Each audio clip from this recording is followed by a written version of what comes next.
I am Jason Abraham, the Shadow Teacher, 33. That's right, you heard me, 33. And I've made videos in the past regarding narcissistic abuse and the dynamics of narcissistic relationships and how similar the dynamics of a narcissistic abusive relationship is with the globalist technocratic controllers and their relationship with you. And one consistent theme of narcissistic relationships, of the narcissistic abuse, is that the narcissist, that who is setting the frame of the relationship, he or she who's setting the frame, looks at people as commodities and relationships as transactions. Transactions simply to feed their supply.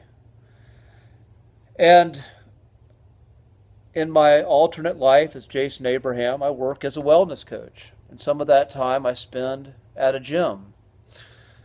And I remember when the gym went from paper to a computer system. And that computer system was gradually getting information on people. People had to give information and pictures. And the ideas were that whoever was working at the staff would be able to see someone's name without asking. You just come in and they'd say, "Hello, Bobby. Hello, Susie," without actually asking what someone's name is. And it was presented as the importance of knowing someone's name, the importance of knowing someone's name and making them feel welcome. And there is some truth to this. As humans, we're meant to live in connection, heart connection with each other, which involves vulnerability, which involves going out on the limb and asking someone what their name is and introducing yourself. Say, "Hi, I'm Jason. I see you on a regular basis here. It's nice to meet you. Tell me your name, please." But that interaction of introducing yourself and then you get something that's volunteered. But this system, people volunteer to go into the system, but they aren't thinking about just all the information and the data that is collected on them. And I see a similar theme with this in social media.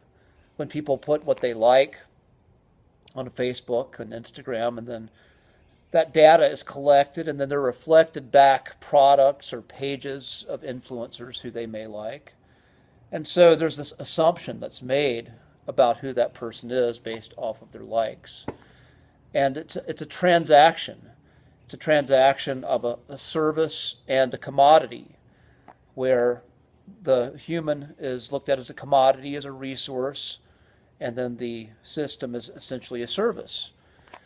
And what's taken out, again, is the human part of it, the actual human connection. It fast forwards past that to labels, the label of the name, the label of the ego identity of what it likes. But there's so much more to being a human being than just these themes, just this. But what I see again is, as culture shifts, as the world shifts with this digital matrix of collecting information and transactions between human beings of commodity and service, people start to embody this mechanical nature and discard or even forget of their human nature altogether. And the mastermind controllers, the architects of this matrix, they want to continue down this path to a even more dehumanizing level with digital IDs, where you become even more of a commodity, and the human connections cut out even quicker. And of course, they want to sell it to you as making life quicker, easier, and convenient. And I'm sure it will be. As what I noticed at the gym, the computer system did make certain aspects of the job easier and more convenient and more scalable. But what it took out was some of the heart and human connection of the original business model that was paper-based, that was all about relationships and connecting and creating this vibe that people really enjoyed and wanted to be part of.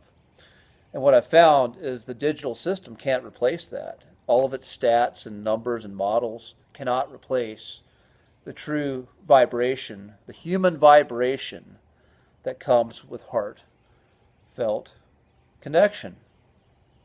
But yet, those controllers at the top, even if you tell them that, they will ignore that. They will go forward. And part of that is because they are afraid of that heartfelt connection. They're afraid of the element of chaos that creates, the element that they can't control, the element that goes beyond their grasp.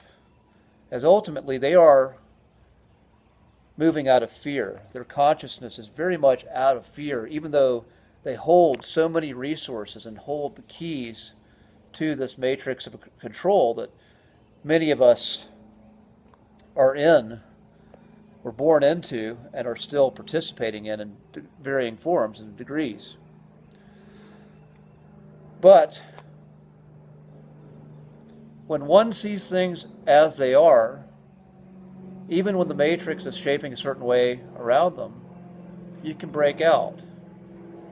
You can break out by looking someone in the eye and saying hello and introducing yourself and asking somebody about them and how they are and how their day goes. Whenever I go to another gym, and I always ask people what their name is. They know my name, but I ask them, "Hey, what's your name?" I said, "Well, I'm here all the time, so it's good to talk to you."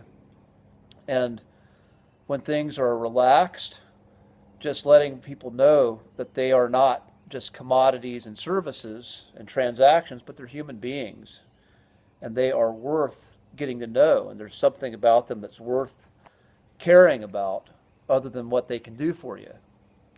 And this is sort of how you get out of those programs, rewrite the programs. I do not do online dating.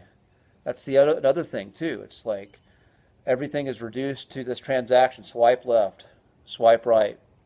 And it's all based off of an illusion, an avatar, a projection, as opposed to being in someone's presence and looking them in the eye and feeling them and getting to know them. And that scary, messy process of opening up your heart, facing rejection, putting someone else in the position where they'll face rejection. They seek to eliminate all this, but ultimately you have to face that at one point or another. So the world is changing. The matrix is changing. A new program, a new design is shaping up. And what the future world becomes are dependent on the choices we make individually and collectively. And I, for one, I'm an advocate for a pro-human future, despite the anti-human agenda that's all around. And I'm not anti-technology. I think technology is fucking awesome. And if used consciously and used with a human soul connecting with it in a conscious way, it's a beautiful thing. But that is not what they intend to do with it. So know the vibration you put out, the human vibration you connect with, it matters. And I hope you choose to matter and spread that vibration and use that heart field to shape a new earth. And as we do that, as we create, we'll see what we co-create with and what it looks like. So I will see you on the other side, my friends. I'm ending this transmission. Be strong, be well, be free.